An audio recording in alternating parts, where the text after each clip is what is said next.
নমস্কার বন্ধু, astrology 24x7 YouTube চ্যানেলে আপনাকে আরো একবার স্বাগত। আমি আপনাদের বন্ধু শ্যামল। বন্ধুর সঙ্গে থাকুন, ভালো থাকুন। আমার তরফ থেকে প্রাণ ভরা ভালোবাসা আপনাদের সকলের জন্য রইল। শুরু করব কন্যা রাশির বন্ধুদের জন্য আগস্ট 2024 কেমন যেতে পারে সে সম্পর্কে বিস্তারিত আলোচনা। কন্যা রাশির বন্ধুদের রাশি বা লগ্নের মধ্যে কেতুর অবস্থান থাকছে, দ্বাদশেতে বুধ এবং শুক্রের অবস্থান থাকছে, অর্থাৎ আপনার রাশি বা লগ্ন ভাবের অধিপতি গ্রহ দ্বাদশস্থ হয়ে অবস্থান করছে, শুক্রের সঙ্গে অবস্থান করছে। শুক্র দ্বিতীয় এবং নবম ভাবের অধিপতি গ্রহ। সপ্তম ভাবেতে আপনার রাহু থাকছে, ষষ্ঠতে আপনার শনিদেব থাকছে, মঙ্গলের একটা অবস্থান থাকছে যেটা অষ্টম ভাব এবং তৃতীয় ভাবের অধিপতি হয়ে নবম ভাবে গমন করে বসে আছে, এবং বৃহস্পতিদেব সেখানে আছে, অবস্থান করছে। মঙ্গল আপনার 26 তারিখের পরে দশম ভাবেতে গমন করে যাবে, তখন একটু ডিস্টারবেন্স দেবে। চন্দ্র আপনার দশম ভাব থেকে গমন করতে শুরু করছে গোচরের ক্ষেত্রে, ততদিন থাকবে এখানে। রবিদেব আপনার একাদশ ভাবে থাকছে, দ্বাদশের অধিপতি একাদশ ভাবে থাকছে। এইরকম গোচরের পরিস্থিতিতে বলবো এই মাসটা আপনাদের মাঝারি ধরনের ফলদায়ী পাওয়ার সম্ভাবনা থাকছে। স্বাস্থ্য সংক্রান্ত ব্যাপারে শনিদেব আপনার ষষ্ঠ ভাবে বসে আছে, সেখান থেকে বসে অষ্টম ভাবকে দেখছে। রাহু অষ্টম ভাবকে দেখে যাচ্ছে এবং দ্বাদশ ভাবেতে শনিদেবের দৃষ্টি পড়ছে, তৃতীয় ভাবেতে দৃষ্টি পড়ছে। তো এরকম পরিস্থিতিতে স্বাস্থ্যের দিকে আপনার বেশি করে মনোযোগ দেওয়ার দরকার আছে, এবং আপনার রাশি বা লগ্ন ভাবের অধিপতি গ্রহ সে কিনা বুধ আপনার দ্বাদশ ভাবেতে অবস্থান করছে, তাই আপনার কিন্তু স্বাস্থ্যের দিকে মনোযোগী হওয়ার দরকার আছে। ছোটখাটো সমস্যাও যদি দেখা দেয় তাহলে চিকিৎসকের পরামর্শ নেওয়ার ভীষণভাবে দরকার আছে, নাহলে ক্ষতিগ্রস্ত হতে পারেন। সতর্কতা ভীষণ ভীষণ ভীষণ দরকার আছে, খেয়াল রেখে চলতে হবে, মাথায় রাখবেন। অর্থের জায়গার অধিপতি গ্রহ কিন্তু শুক্রদেব, সে এবং আপনার নবমপতি শুক্রদেব সে দ্বাদশে অবস্থান করছেন। এটা একটা যেমন নেগেটিভ দিক, তেমনি ভাবে দশম ভাবের অধিপতি গ্রহ দ্বাদশ আপনার দ্বাদশপতি আপনার একাদশ ভাবেতে বসে আছে, একাদশ ভাবকে রাহু দেখছে।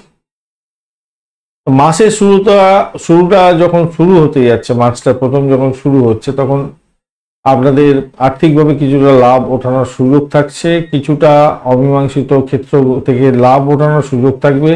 আপনার সাহস বাড়াতে হবে, মাথায় রাখতে হবে, সাহসের উপরে ভর করে আপনাকে এগোতে হবে। খরচ খরচাগুলোকে একটু কমাতে হবে, কঠোর পরিশ্রম করতে হবে, এটা নির্দেশ করছে এখানেতে।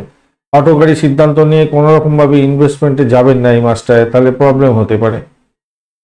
কর্মক্ষেত্রে অধিপতি গ্রহ দ্বাদশে বসে আছে, কিন্তু বুধদেব আপনার দ্বাদশে শুক্রের সঙ্গে বসে থাকবে, শুক্রের সঙ্গে বসে থাকছে এবং দ্বাদশে বসে আছে, নবম এবং দ্বিতীয় পতি সঙ্গে বসে আছে।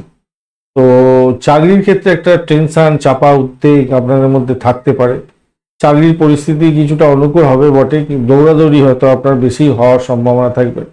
তবে বিদেশে সঙ্গে কানেক্টিভিটি নিয়ে কাজকর্ম করছেন, আপনাদের ক্ষেত্রে ভালো হবে। বা আপনি বিদেশে কোনো চাকরি বাকরি নিয়ে যেতে চাইছিলেন, সেক্ষেত্রে প্রোগ্রেসিভ জায়গা তৈরি হতে পারে। বা চাকরি সূত্রে আপনাকে বাড়ি ছেড়ে থাকতে হতে পারে, দূরে কোথাও যেতে হতে পারে, এরকম ব্যাপার স্যাপার দেখা দিতে যাচ্ছে। তৃতীয় ভাবের অধিপতি গ্রহ এবং আপনার অষ্টম ভাবের অধিপতি গ্রহ কিন্তু আপনার নবম ভাবেতে বৃহস্পতির সঙ্গে বসে আছে, চতুর্থ এবং সপ্তম পতির সঙ্গে বসে আছে। প্রচুর সম্ভাবনা থাকছে যে ভ্রমণ হতে পারে আপনার। ব্যবসার জন্য সপ্তম পতি আপনার নবম ভাবেতে বসে আছে, সেটা বেটার, কিন্তু সপ্তম ভাবেতে রাহুর অবস্থান থাকছে। ব্যবসার ক্ষেত্রে মাসটা অনুকূল হবে, ব্যবসার ক্ষেত্রে নতুন সম্পর্ক গড়ে উঠবে, সেদিক থেকে দেখতে গেলে ভালো।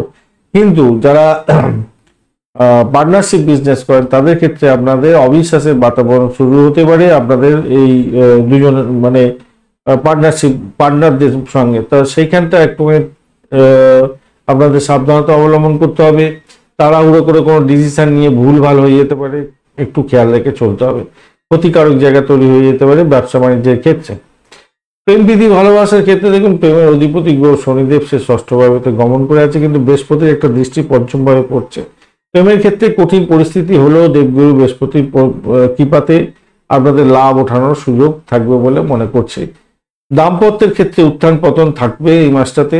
জীবনসাথী শরীর স্বাস্থ্যের দিকটা একটু খেয়াল রাখতে হবে, তার সঙ্গে একটু ব্যবহার ঠিক রাখতে হবে। ব্যয়ের জায়গাটাও তৈরি হতে যাচ্ছে জীবনসাথীর জন্য, এই জায়গাটা কঠিন চ্যালেঞ্জ হতে পারে, খেয়াল রাখতে হবে। শিক্ষার্থী বন্ধুদের ক্ষেত্রে প্রাইমারি শিক্ষাটা তো মোটের উপর উঠতে যাবেন, উচ্চশিক্ষার ক্ষেত্রে খুব যে খারাপ হবে তা না, কিন্তু অষ্টমপতির সঙ্গে যেহেতু বসে আছে বৃহস্পতি, তাই একটু চাপ আছে, এবং আপনার নবম ভাবের অধিপতি দ্বাদশে বসে আছে, তাই একটু উচ্চশিক্ষার ক্ষেত্রে সমস্যা সংকুলতার মধ্যে দিয়ে যেতে হতে পারে। আপনাদের বেশি করে সময় দিয়ে পড়াশোনা করে এগোবার জন্য অনুরোধ করবো। চ্যালেঞ্জ থাকবে এই মাসটায়, একটুখানি খেয়াল রেখে চলতে হবে। বেশিরভাগ ক্ষেত্রে কি হতে পারে, আপনাদের শরীর স্বাস্থ্য খারাপ যাওয়ার কারণে লেখাপড়ার গন্ডগোল হওয়ার সম্ভাবনা দেখা দিতে পারে, মাথায় রাখবেন, এই জায়গাটা খেয়াল রেখে চলতে হবে। আর চতুর্থ সপ্তমপতি নবম ভাবেতে গমন করে আছে, তো সেক্ষেত্রে তো খারাপ নয়। বাড়ির পরিবেশটা একটুখানি যদি মিলমিশ বজায় রাখেন তো ভালোই হতে যাচ্ছে, খারাপ হবে না। ধন্যবাদ বন্ধু ভিডিওটি দেখার জন্য। ভিডিওটি লাইক শেয়ার কমেন্ট করতে ভুলবেন না। আর দৈনিক রাশিফল তো আপনাদের জন্য প্রত্যেকদিন দেওয়া হয়, পঞ্চাঙ্গ দেওয়া হয়, সেগুলো একটু ফলো আপ করবার চেষ্টা করবেন, আশা করি আপনাদের কাজে লাগবে। সঙ্গে থাকুন, ভালো থাকুন বন্ধু।